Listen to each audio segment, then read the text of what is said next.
आप देख रहे हैं जेके चैनल और मैं हूं मोहिंदर जीत सिंह। बेहद ज़रूरी इन्फॉर्मेशन आज आप लोगों के साथ साझी करने आए हैं।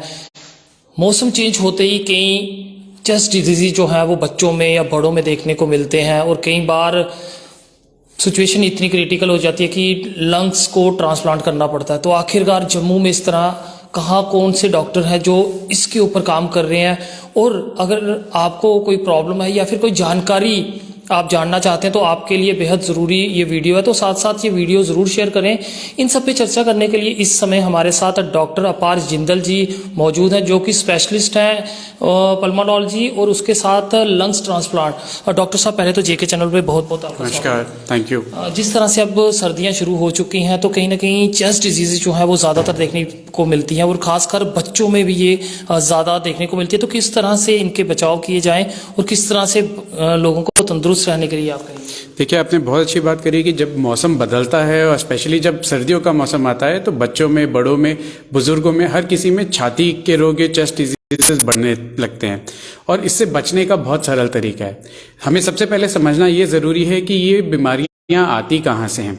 तो गलत धारणा है कि हमने कुछ ठंडा खा लिया, ठंडा गर्म हो गया, गला खराब हो गया, इन सब चीज़ों को हमें साइड में रख करके ये जानना है कि ये कहाँ से आ रही हैं। दो इसके मुख्य कारण हैं। सबसे पहला तो है पोल्यूशन, जो धुआं है, जो मिट्टी है, जो प्रदूषण हमारे वातावरण में है, वो एक मुख्य कारण है कि क्यों हमारे को चेस्ट डिजीजेज होती हैं। और दूसरी चीज़ है एलर्जी। इसी डस्ट में डस्ट माइट्स होते हैं या बहुत सारी फंगस ऐसी हैं जो कि हवा में है, बहुत सारे ऐसे कीटाणु हैं जो हवा में हैं जो हमारे लंग्स में जा करके, हमारे साइनसेस में जा करके एलर्जीज प्रोड्यूस करते हैं।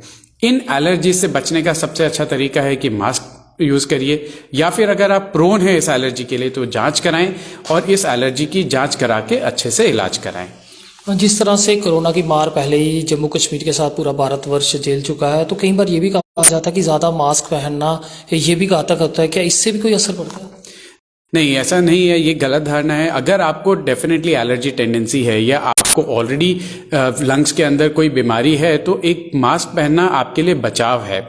आप अच्छा खाना खा रहे हैं, अच्छी तरह से सो रहे हैं, सही समय पे सोना और उठने का कार्यक्रम कर रहे हैं, डेली रूटीन एक्सरसाइज कर रहे हैं, ये सारी चीज़ों का मिला जुला जो हमारे शरीर पे प्रभाव पड़ता है वो एक हेल्दी लाइफस्टाइल कहलाता है।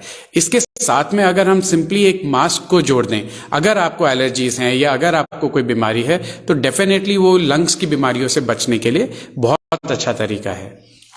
अभी कुछ दिनों में देखा जा रहा है कि कंसंट्रेटर्स की जो है वो मात्रा बढ़ रही है, लोग जो है कंसंट्रेटर का प्रयोग कर रहे हैं। क्या कंसंट्रेटर का बार बार उपयोग करना बुजुर्गों के लिए घातक रहता है? देखिए, कॉन्सेंट्रेटर की जब बात आती है हमें समझना पड़ेगा कि किसको कॉन्सेंट्रेटर की जरूरत है। अगर नॉर्मली किसी को कोई सर्दी खांसी जुकाम हुआ है या किसी को लंग्स में इन्फेक्शन भी हुआ है, निमोनिया हुआ है, तो उसको कॉन्सेंट्रेटर की जरूरत नहीं पड़ती है। कॉन्सेंट्रेटर आपको ऊपर से ऑक्सीजन दे रहा है, इसका मतलब ऐसी कोई बीमारी जिसने हमारे लंग्स को इतना वीक कर दिया है कि वो हवा से ऑक्सीजन लेकर के शरीर में नहीं दे पा रहा है, तब हमें कॉन्सेंट्रेटर की जरूरत पड़ती है। तो या तो आपको बहुत बुरा सिवियर आस्थमा है या सीओपीडी जो कि एक स्मोकिंग रिलेटेड डिजीज है, या आपको परमानेंट लंग डिजीजेस हैं जैसे कोविड से आपके लंग्स डैमेज हुए हैं, या पल्मोनरी फाइब्रोसिस है, या टीबी के कारण या ब्रोंकिक्टेसिस के कारण आपके लंग्स डैमेज्ड हैं और ये डैमेज ऐसा है जो कि दवाइयों से रिवर्स नहीं हो सकता है, जिसको हम परमानेंट लंग डिजीज या एडवांस्ड लंग फेलियर बोलते हैं, तब आपको कॉन्सेंट्रेटर की जरूरत पड़ती है। और ऐसे समय में कॉन्सेंट्रेटर को सही मात्रा में, सही तरह से यूज करना बहुत जरूरी है। हमें ये याद रखना है कि ऑक्सीजन भी एक दवा है, ज्यादा मात्रा में ऑक्सीजन भी लंग्स के लिए हानिकारक होती है। तो आपका डॉक्टर, आपका लंग स्पेशलिस्ट जिस तरह से आपको बताता है, जिस मात्रा में बताता है और जितने घंटे के लिए बताता है, उस समय पे उस तरीके से कॉन्सेंट्रेटर को यूज करना है। लंग्स की बात करें तो कई तंदुरुस्त लोग जो होते हैं वो इस तरफ ध्यान नहीं देते कि हमें क्या प्रॉब्लम हो सकती है। हम जानना चाहते हैं कि लंग्स को लेके कौन कौन सी बीमारियां जो है वो हो सकती है। देखिए, कौन कौन सी बीमारियां हो सकती हैं उससे ज़्यादा ज़रूरी है हमें ये जानना है कि लंग्स की बीमारी के लक्षण क्या होते हैं। इन सारी बीमारियों के मिले जुले करीब 4 या 5 लक्षण हैं। या तो हमारे को खांसी आ रही है जो एक आध दिन में ठीक नहीं हो रही है, कभी भी अगर हमारा सांस फूलने लगे, बैठे बैठे फूलने लगे, तो वो इंडिकेट करता है कि कुछ ज़्यादा ही बीमारी है। या फिर अगर हम चल रहे हैं, सीढ़ी चढ़ रहे हैं, बातचीत कर रहे हैं, उसके दौरान भी सांस फूलने लगती है। उसके अलावा छाती में दर्द होना, बलगम निकलना, बलगम के साथ कभी भी खून आना, या फिर खांसी होना, सांस फूलना और इसके साथ में बुखार आना, ये 5 मेन लक्षण है कि आपको लंग्स की कोई प्रॉब्लम है। अगर ये लक्षण है तो इसको प्लीज इग्नोर मत करिए। घर बैठे खुद डॉक्टर बन के दवा मत लीजिए। ये जरूरी है कि ऐसे टाइम में आप एक लंग स्पेशलिस्ट को मिलें, इन बीमारियों की प्रॉपर जांच कराएं।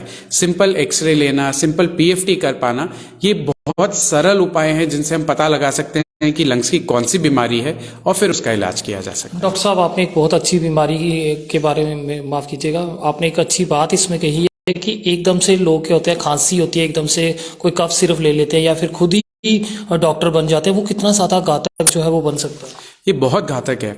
देखिए, इसमें 2 खराबी हो सकती हैं। पहला, आप एक दवाई ले रहे हैं जो कि शरीर में जाके साइड इफेक्ट्स प्रोड्यूस कर सकती है। अगर आप गलत दवाई गलत बीमारी के लिए ले रहे हैं तो वो बीमारी और खराब हो सकती है।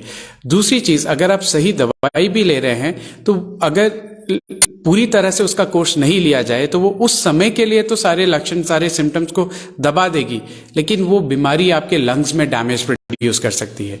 तो इसीलिए अपने आप से दवाई लेना नहीं करना चाहिए, डॉक्टर की सलाह जरूर लेनी चाहिए।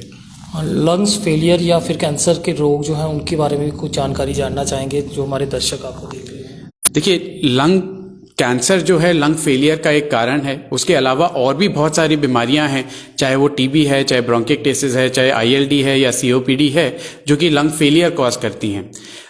अगर हम इनको पूरी तरह से देखें, ऊपर ऊपर से देखें, तो स्मोकिंग, पोल्यूशन और जेनेटिक्स, ये 3 मेन कारण है कि इस तरह के फेलियर्स क्यों हमारे शरीर में पैदा हो सकते हैं। एक बार अगर हम लंग फेलियर में आ जाएं तो बहुत ज़रूरी है कि इसके लिए आप जगह जगह जाके अलग अलग डॉक्टर्स का चेंज करने से फ़ायदा नहीं होता। एक डॉक्टर के साथ इसका लंबा इलाज लेना पड़ता है। लंग फेलियर का मतलब है कि लंग्स की पावर, लंग्स की कैपेसिटी धीरे धीरे कम होती जा रही है।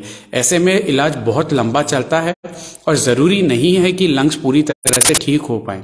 एक बार ये लंग्स अपनी 50% कैपेसिटी से कम जब हो जाते हैं, जिसको हम एंड स्टेज लंग डिजीज बोलते हैं, तब इसका एक ही इलाज रह जाता है, जो कि लंग्स को चेंज कर देना या लंग ट्रांसप्लांटेशन।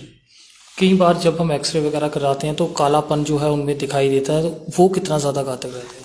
देखिए, कालापन एक्सरे पे नॉर्मल होता है। लंग्स क्योंकि उनमें हवा होती है तो एक्सरे पे वो काले ही दिखाई देते हैं। तो कालापन की बात नहीं करते हैं हम बात करते हैं कि एक्सरे पे एबनॉर्मैलिटी अगर दिख रही है तो वो डेफिनेटली एक लंग डिजीज का साइन है और उसके लिए आगे जांच कराना जरूरी है। तो अगर बात करें लंग्स ट्रांसप्लांट की, तो जम्मू सिटी की बात करें तो कितना ज़्यादा यहाँ होना है या फिर इसके लिए बाहर जाना पड़ेगा, या फिर किसी को अगर ट्रांसप्लांट करवाना हो लंग्स का तो वो कितनी आसानी से करवा सकते हैं? देखिए, हम लोग बहुत पेशेंट्स का लंग ट्रांसप्लांट करते हैं। लगभग अगर हम माने तो महीने में 8 से 10 पेशेंट्स का हम लंग ट्रांसप्लांट करते हैं और इसमें कई सारे मरीज हैं कि जो जम्मू से हमारे पास आते हैं। अनफॉर्चुनेटली जम्मू या कश्मीर, इस पूरे एरिया में ऐसी फैसिलिटी नहीं है कि लंग ट्रांसप्लांट यहाँ पे हो पाए, इसलिए मरीज को बाहर आना पड़ता है इस बीमारी के इलाज के लिए, लंग ट्रांसप्लांट कराने के लिए। आम जनता जो आपको देख रही है वो खुद को तंदुरुस्त और अपने लंग्स को भी किस तरह से तंदुरुस्त रख सकते हैं, किन घरेलू उपायों का भी इस्तेमाल करके खुद को तंदुरुस्त रख सकते हैं? बहुत सिंपल तरीका है। कोई जो दवाई की जरूरत नहीं है वो नहीं खानी है।